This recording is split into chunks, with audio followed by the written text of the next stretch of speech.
ഹേ all, നമുക്കിന്നൊരു സ്ഥലം വരെ പോയാലോ? നമ്മളിത് വൂസ്റ്ററിൽ നിന്ന് ട്രെയിൻ കയറി ബർമിംഗ്ഹാമിലോട്ടാണ് പോകുന്നത്. അപ്പോൾ നോക്കിയതിനിപ്പോൾ നല്ല വെയിൽ, എന്നാൽ പിന്നെ കുറച്ച് പട്ടി ഷോ ആവാല്ലേ. അതൊക്കെ കഴിഞ്ഞ് ഞങ്ങൾ സംസാരിച്ചൊക്കെ ഇരുന്നപ്പോഴേക്കും ട്രെയിൻ ഇറങ്ങാനുള്ള സമയമായി. നമുക്ക് 2 ട്രെയിൻ ഉണ്ട്, ആസ്റ്റണിലേക്കാണ് നമ്മൾ പോണത്. അപ്പോൾ രണ്ടാമത്തെ ട്രെയിനിൽ കയറി നമ്മൾ പെട്ടെന്ന് തന്നെ ഇറങ്ങിയിട്ടോ. ഇവിടുന്ന് നമ്മൾ നേരെ ഒരു ഊബർ വിളിച്ചിട്ട് കോസ്കോയിലായിട്ടാണ് പോകുന്നത്. നമ്മുടെ ഫ്രണ്ട് ജസ്റ്റിനെ നാട്ടിൽ പോവാണ്. സോ അവൾക്ക് കുറച്ച് ഷോപ്പിങ്ങിന് വേണ്ടിയാണ് നമ്മൾ വന്നത്. വലിയ ട്രോളിയൊക്കെ എടുത്തിട്ട് വന്നത്, എന്താ ഉണ്ടാവാന്ന് ദൈവത്തിന് മാത്രം അറിയാം. വന്നപ്പോൾ തന്നെ ഞാനൊരു ടെസ്റ്ററിൽ നിന്നാണ് തുടങ്ങിയത്. അതെന്തോ വായ വയ്ക്കാൻ കൊള്ളാത്ത ഒരു സാധനമായിരുന്നു. ഇവിടെ എല്ലാ ഐറ്റംസും ഉണ്ട് കേട്ടോ. ഇത് ജസ്റ്റിന് ഏത് വാങ്ങണം എന്നുള്ള കൺഫ്യൂഷനിൽ നിൽക്കുവാണ്.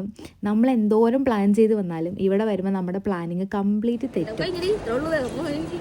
നമ്മൾ വീട്ടിൽ പോണേ അയ്യ നടക്കേണ്ടി എനിക്ക് ഇത്ര കഷ്ടപ്പെട്ട് ട്രെയിനും കയറി ഇവിടം വരെ എത്തിയപ്പോൾ അവൾ പറയാ 2-3 സാധനങ്ങൾ വാരിട്ടപ്പോഴേക്ക് അവളുടെ ഷോപ്പിംഗ് കഴിഞ്ഞു എന്ന്. അങ്ങനെ വിട്ടാൽ പറ്റില്ലല്ലോ. പിന്നെ ട്രോളി ഒന്നിൽ ഞാൻ അങ്ങോട്ട് ഏറ്റെടുത്തു. അത് കഴിഞ്ഞ് ഞങ്ങൾക്ക് നല്ല ഒരു അടിപൊളി കോഫി ടെസ്റ്ററായിട്ട് കിട്ടിട്ടോ. സ്റ്റാർബക്സിലെ കോഫി ആയിരുന്നു. എനിക്കത് ഭയങ്കരമായിട്ട് ഇഷ്ടപ്പെട്ടു. 2-3 പ്രാവശ്യം ഞാൻ പോയി കുടിച്ചു. സ്കിൻ കെയർ സാധനം കണ്ടപ്പോൾ ഞാൻ ഒന്ന് സ്റ്റക്കായി. പക്ഷേ കാശ് വളരെ കുറവായതുകൊണ്ട് ഞാൻ പയ്യെ അവിടെ നിന്ന് സ്കൂട്ടായി. അങ്ങനെ അത് കഴിഞ്ഞ് കുറേ നേരം കറങ്ങിയപ്പോഴേക്കും ഞങ്ങൾ ക്ഷീണിച്ചു. ഇനി അടുത്തത് വിശപ്പാണ്. ഞങ്ങൾ നേരെ പോയി ബില്ലടിച്ചു കേട്ടോ. ജസ്റ്റിനെ ഭയങ്കര ഹാപ്പിയായി. കാശ് അവൾ പ്രതീക്ഷ അത്ര ആയില്ല. ഫുഡ് കിട്ടിയപ്പോൾ ഞങ്ങളും ഹാപ്പി. അങ്ങനെ അതും കഴിഞ്ഞ് ഞങ്ങളത് തിരിച്ച് പോകാൻ വേണ്ടി ട്രെയിനിൽ കയറിട്ടോ.